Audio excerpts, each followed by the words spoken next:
welcome, guys, to the Hair Wire, the place where you get hair smart. And this is our crew, the Hair Wire crew. My name is Sergio Cardona, biologist, tricologist. Also, we have Bisan Dipsy. How you doing, Bisan? Hi everyone, my name is Visan. I am a biochemist and I love hair and I love the science about hair. And here, if you follow us at the Hair Wire, you're going to learn a lot. Yes, we also have Carrie Jarrett. How you doing, Carrie? Hi everyone, I'm Carrie Jarrett. I'm a certified trichologist and a master level hairstylist educator, and I'm also the business mentor for our industry. So She's the hair coach, guys. She is the hair coach, the person you want for to get your hair done beautifully. So let's move on quickly. Today we're going to be talking about alopecia areata. Now, what is alopecia areata? What is alopecia areata? What's the deal with this? So alopecia areata, usually when people have like small patches growing in their hair or appearing on the scalp where the scalp is smooth, you don't see any hair on it at all. And sometimes usually it will be circular, sometimes it will be one patch, and sometimes it will be a couple of patches. And this is basically when it appears, it is a sign of in your body that you have an autoimmune disease, you have something going on inside your body, and it is worth actually checking because these patches are not normal. They should not appear, and they are not a typical androgenetic alopecia. It's not the typical hair loss issue. So Exactly.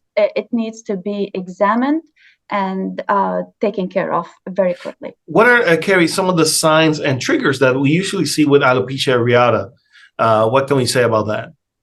yeah, a lot of the signs and triggers are usually stress related, hormone changes, or an imbalance in your chemistry.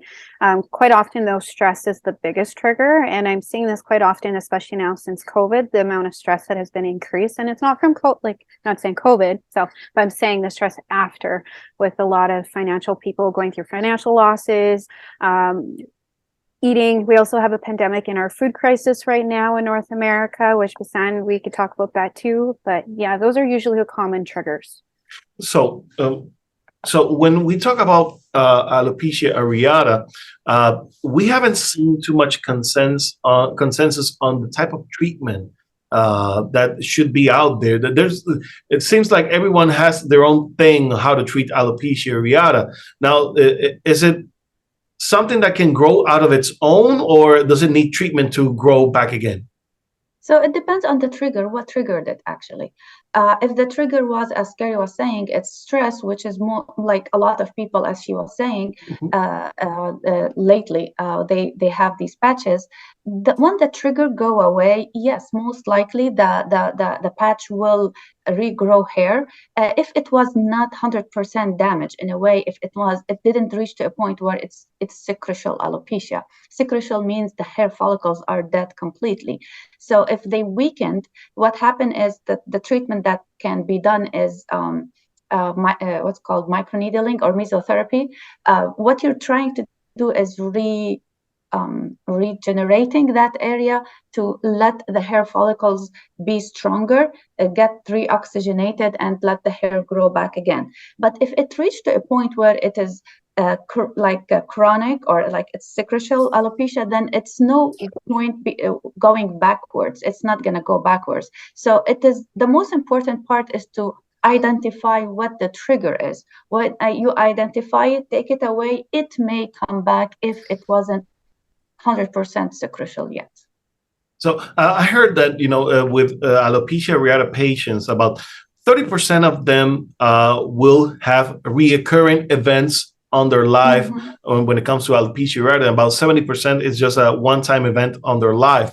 What can we say to the people who are experiencing alopecia areata over and over and over again? Because there's an emotional burden with this type of condition. What can we say to them, Carrie? Figure out what the trigger is. Go get the trigger. I find a lot of times people will go hit the alopecia areata and they'll jump into treatments right away and keep doing the treatments without finding the root cause of the problem for it to stop and kind of address those triggers. Because the triggers, often once you figure the triggers, it won't continue it. Like, it will slow it down, it will stop it. So just being really hyper aware of those triggers. I know, Visan, you talked about journaling triggers and food. Yes. You want to talk about that? Yes, exactly. Brilliant.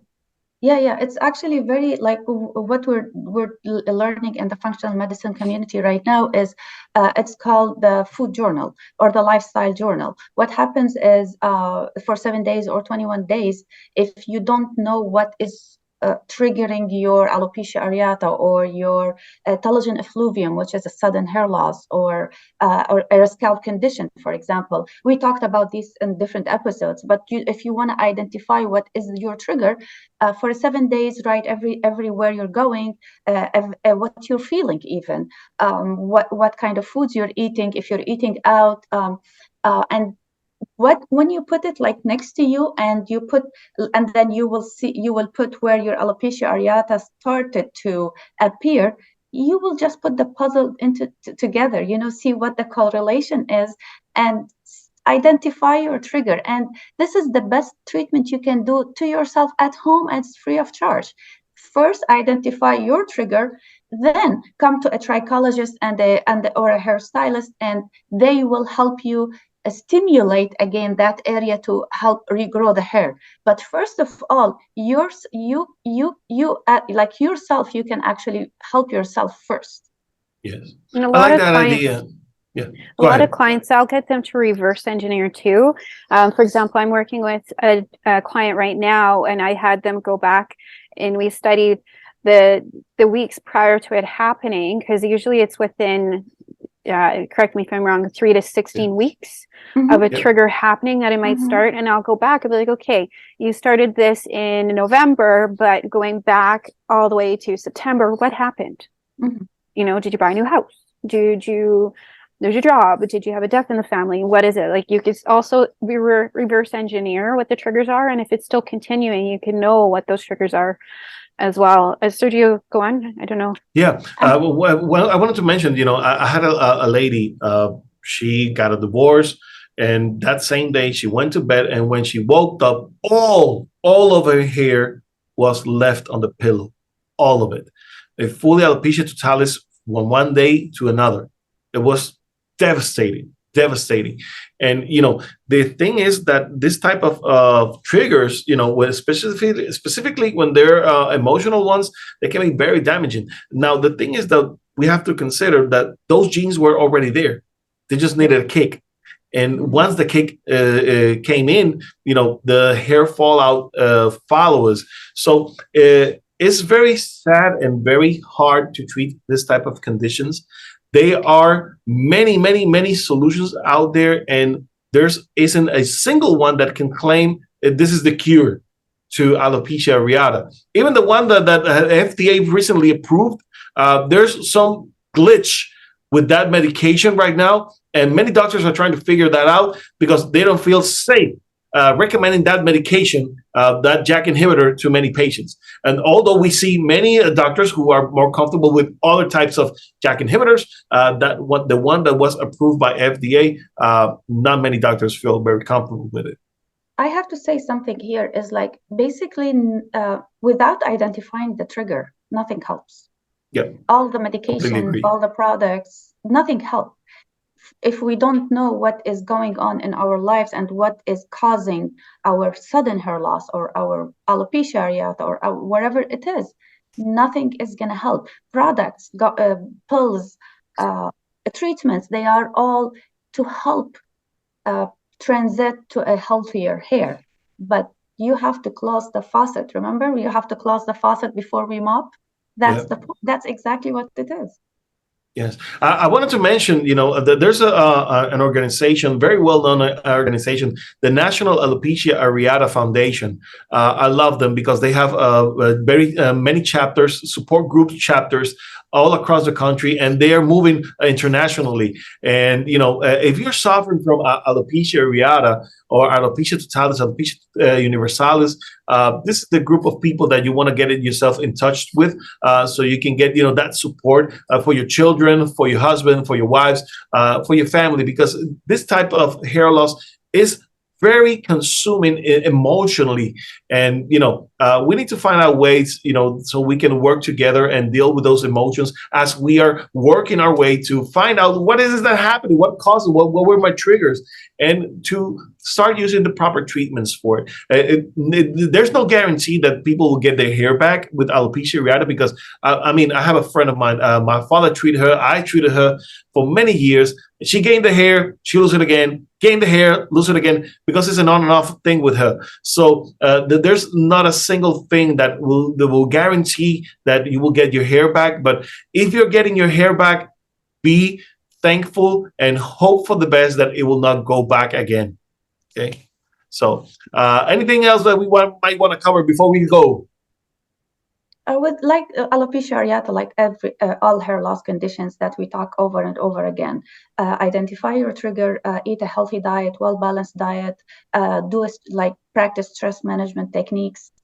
It's not only taking care of your hair, guys, it's also taking care of our well-being. Because if you don't love yourself, if you don't take care of yourself, your loved one's gonna suffer, your family's gonna suffer. Not only your hair. Your hair is our sign of what is going on. Taking care of your hair is just one part of taking care of your whole body.